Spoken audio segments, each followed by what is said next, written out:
We hope you will understand if we stop the clock, take a few minutes of your time to tell you more about our friend Reggie.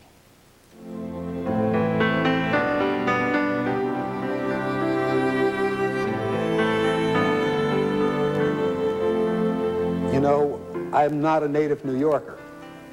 I'm a country reporter with old country ways. Reggie Harris may not have been a New York original, but for 20 years, he connected with the people of this city. You out there who I know through the years, I've had to be tough on sometimes, and you applauded.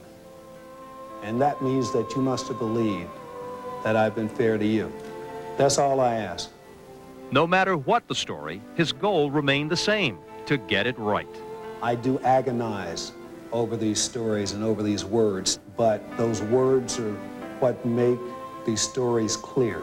Reggie came to Channel 9 in 1997. Before that, he was a reporter and anchor at WCBS TV for 10 years and also worked at NBC. I had a big hand in getting Reggie to New York in 1980 and watched him grow, and I'm sure the viewers at Channel 9 know in their hearts that he was a classic guy. I thought he was a terrific journalist, flat out. I respected what he did. I remember the stuff he did in South Africa when Mandela got out. And he did reports that had me saying, I wish I did that. He was like a mentor and a friend. And I can just tell you that there are so many newsrooms across New York that are mourning right now. I apologize for the tears, but this is how we all feel. Reggie was one of a kind, and I am so honored that he was even my friend. Despite his love for the job, family was Reggie's real passion. He is survived by his wife, Diane, his 19-year-old daughter, Rachel, and 16-year-old son, Darren.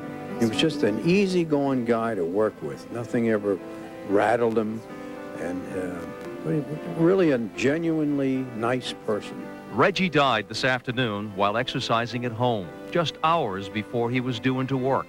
He was 46. He was also the best thing a reporter could be, somebody ready, willing, and able to tell a story. And if you ever have a problem, call me. I'll answer the phone. Thank you all.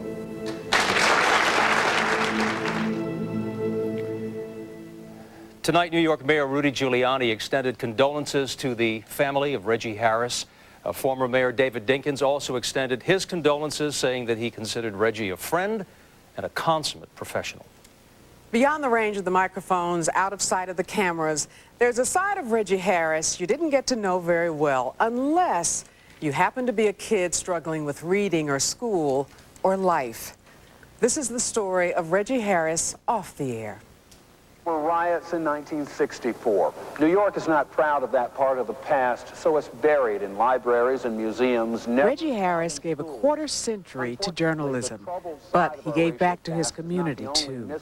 Carl Redding was a friend and co-owner of a Harlem restaurant with Reggie. Reggie Harris thought and felt in his heart that it would be a perfect opportunity for him to become involved in an African-American owned business in Harlem, and he felt as though that was a good way for him to live out the rest of his life supporting black businesses and giving back to the African-American community. Demanding accountability of others and accuracy of himself, Reggie brought a toughness to his reporting. But in his work with young people, his spirit became tender and inspiring. I want you to look me up in a few years and tell me that you did the right thing. Completed your education against all odds, if necessary. A celebrity reading program, 7th grade history class at Washington Carver School in Newark. That's you, young black man. That's you, young black woman. You are very creative. Maybe it was the writer in him or the storyteller, but encouraging youngsters to read was close to Reggie's heart. He never tired of leading children to the beauty and promise found in the pages of a book. Reggie, we salute you, we love you, and we support you. Reggie Harris. Thank you. Manhattan Borough President C. Virginia Fields presented Reggie with an award for his service in 1998. Thank you. Thank you very much, not only for the proclamation, but for saying that my reputation is fairness and balance. There's not a better compliment that you could pay a journalist. And thank some of you out there who I know through the years I've had to be tough on sometimes, and you applauded. And that means that you must have believed that I've been fair to you. There were many tears in our newsroom tonight, and more than a few in the city, too, because he was too young, too soon. It happened for many of us. And tonight, something reminded us of what we have lost and what the city has lost, and it was the sound that normally makes a reporter's day. It was Reggie's telephone ringing, and this time, let it ring. We saw Diane and the family tonight, and the one thing she said that Reggie loved more than his career was his family and his faith. That's what'll get them through, and he'll help us get through, too. Reggie, as we have seen, was a true professional. I worked with him at Channel 2 and also here at Channel 9, and he was the kind of guy that felt a sense of purpose about what he was doing.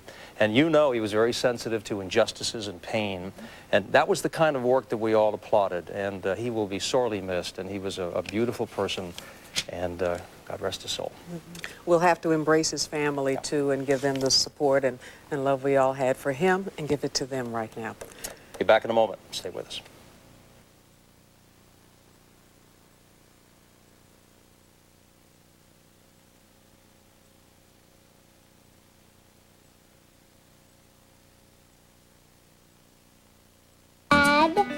Why do you shave? Because I don't want a beard. Why do you wear a tie? That's easy, because I have to.